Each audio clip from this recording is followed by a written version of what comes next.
So as you heard in the children's message all Lent long, we're going to be talking about the cross in a lot of different ways.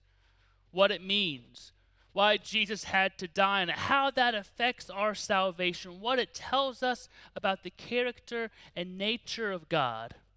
It's important to talk about the cross. You can't have Christianity without the cross. But we often try to anyway because the cross is uncomfortable. In her book, Plan B, Further Thoughts on Faith, Anne Lamott writes, I don't have the right personality for Good Friday, for the crucifixion. I like to skip ahead to the resurrection. In fact, I like to skip ahead to the resurrection vision of one of the kids in our Sunday school class who drew a picture of the Easter bunny outside the tomb. Everlasting life in a basket full of chocolates. Now you're talking.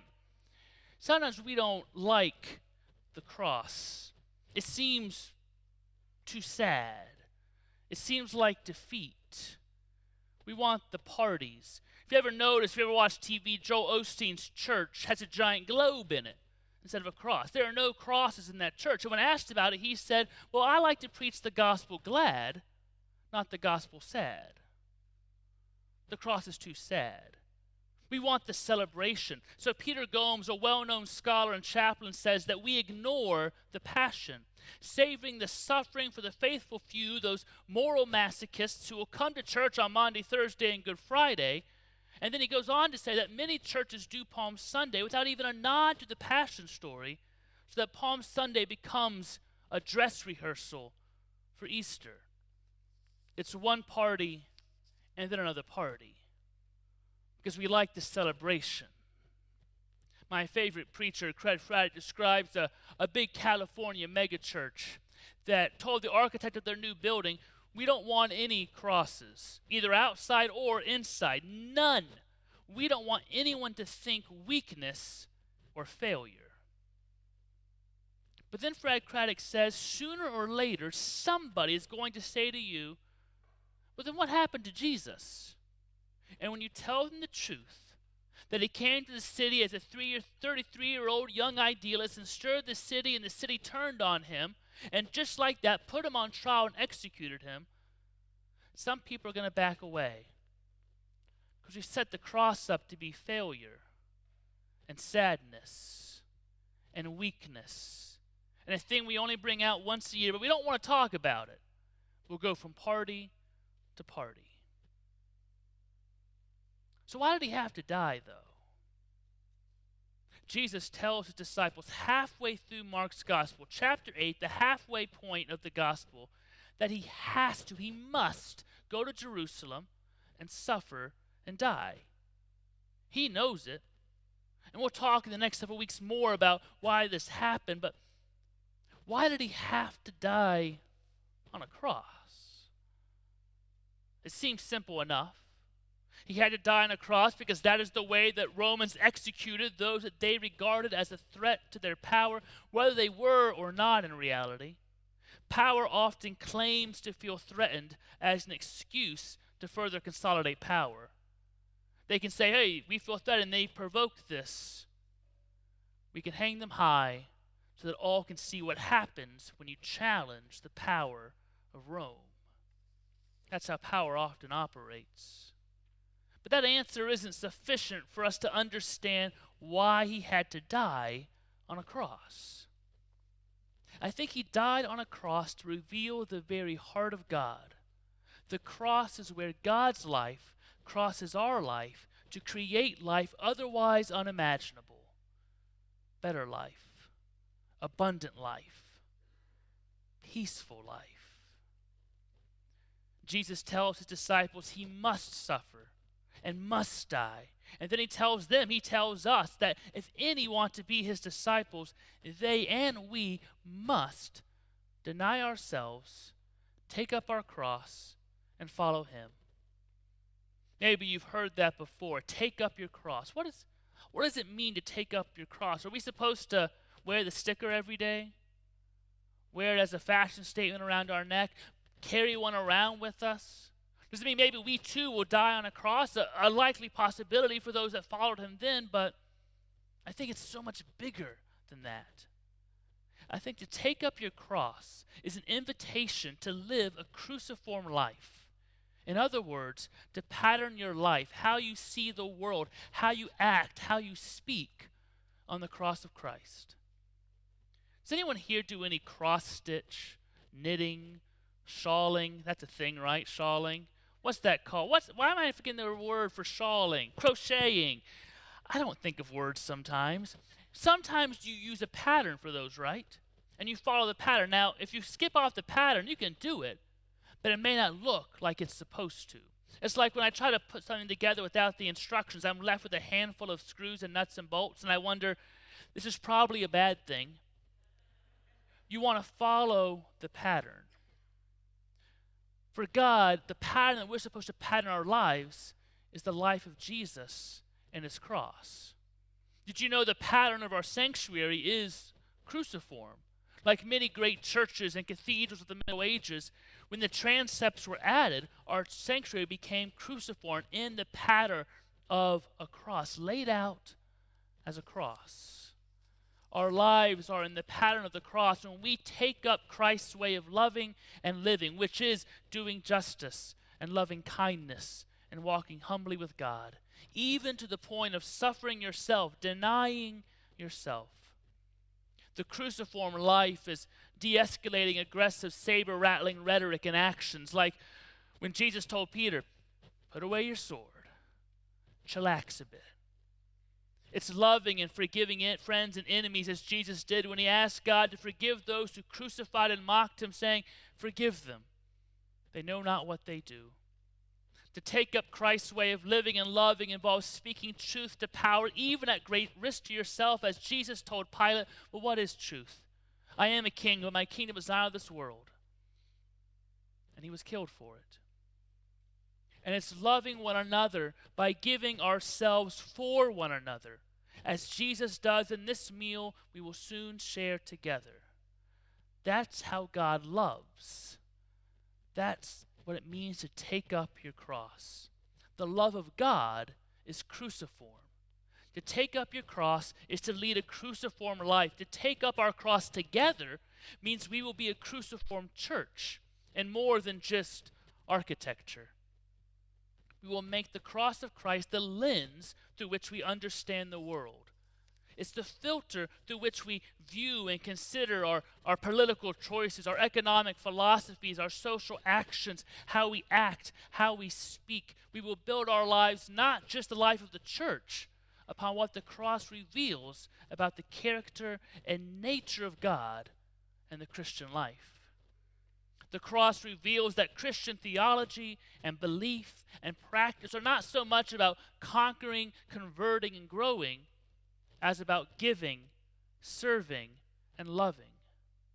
Jesus was right when he said the way to gain your life, to live your life fully, is to give it away in love for his sake.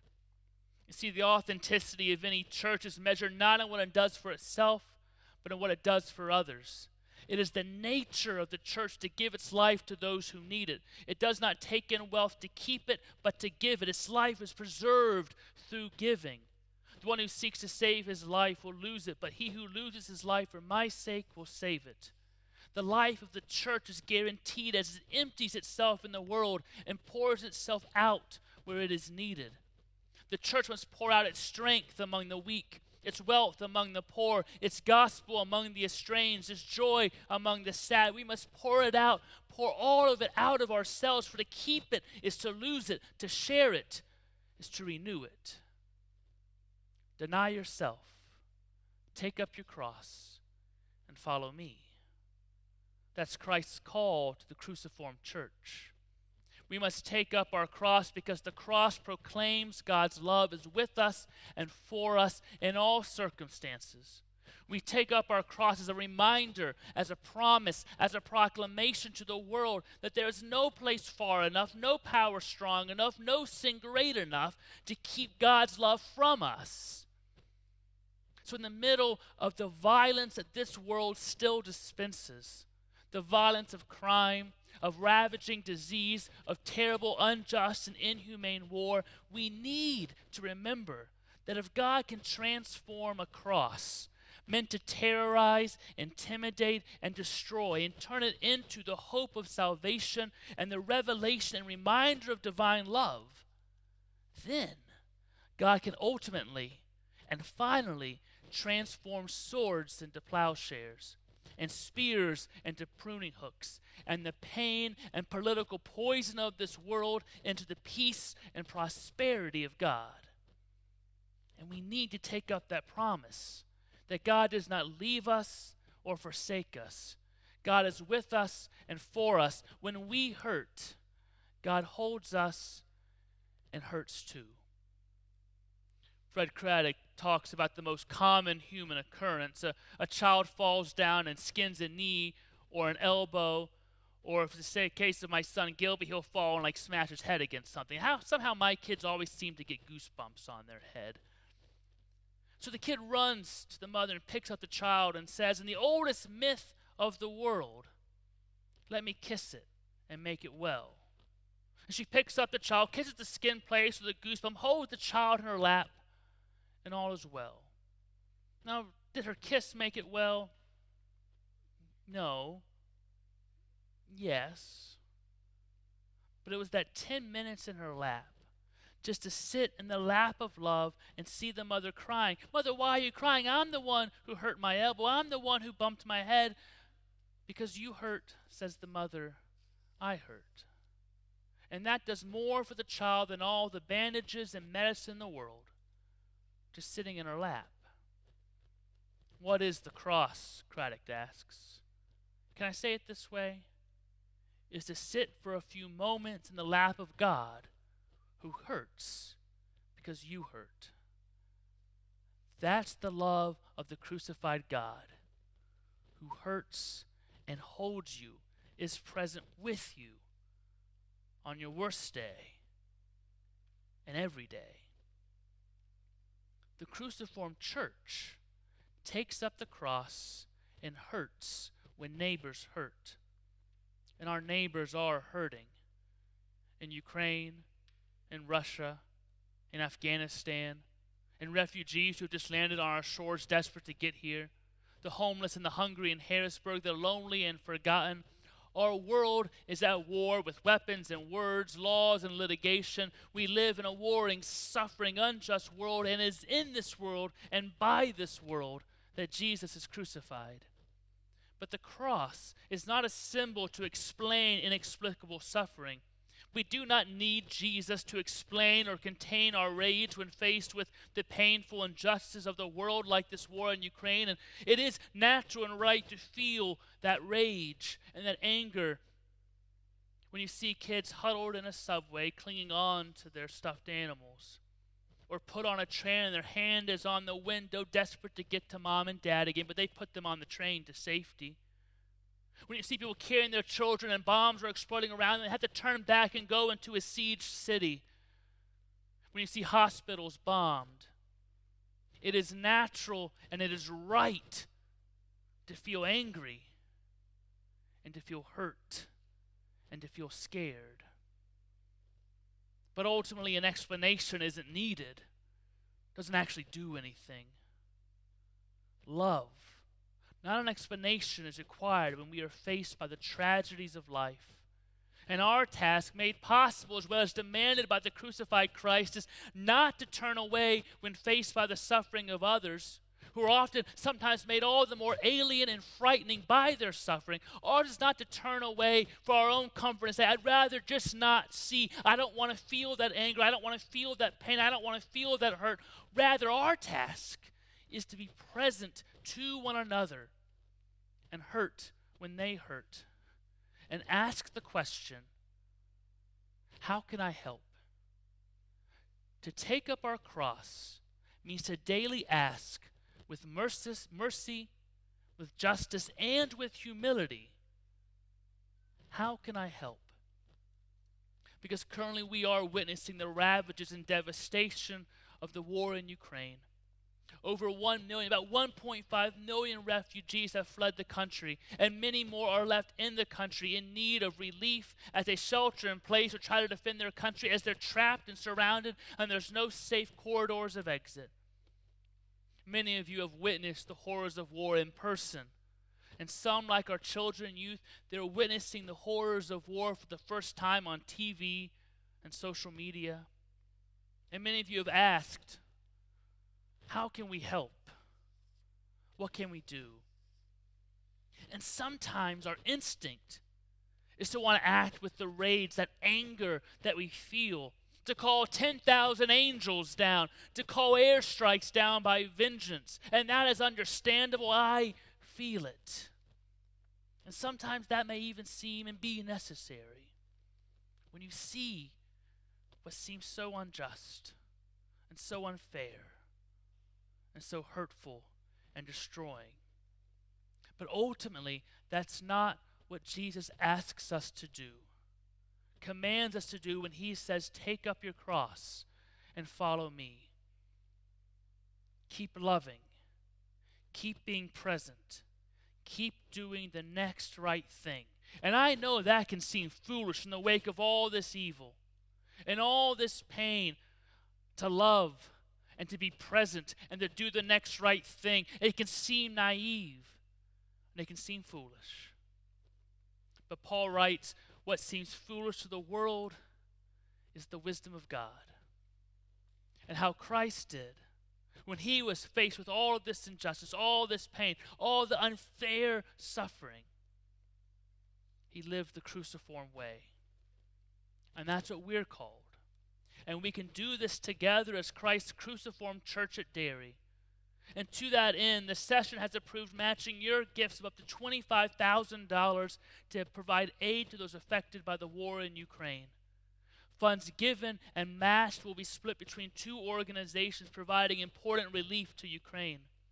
The first is CARE. It's a large, well-respected relief agency that aids in crises around the world. CARE aims to reach 4 million Ukrainians with immediate aid with recovery, food, water, hygiene kits, psychosocial support, and cash assistance, prioritizing women and girls, families, and the elderly. The second organization is Voices for Children. It's a charitable foundation based in Ukraine, created by the Ukrainians in 2015 in response to all this armed and violent conflict around them. The organization provides therapy, mobile psychologists, and individual therapy for affected children. It's to help children deal with, overcome, make sense of the trauma of war that they are witnessing. So giving to these two organizations allows us to provide funding for two groups currently working on the ground in and around Ukraine, but who are very different. One's a large organization with a lot of partners who can do a lot of variety of things. The other is a chance to invest directly into Ukraine and its people by supporting an organization that's going to help these children, not just now, but in the years to come, with the wounds that they're going to carry for a lifetime from the trauma they are experiencing. This is our opportunity to take up our cross and love our neighbors in a real and tangible way, God's way of love. And you can share this information with friends and family. They can have their gifts matched too. You can give online to the fund marked Ukraine Relief, or mail in contributions and mark Ukraine Relief on the check or the envelope.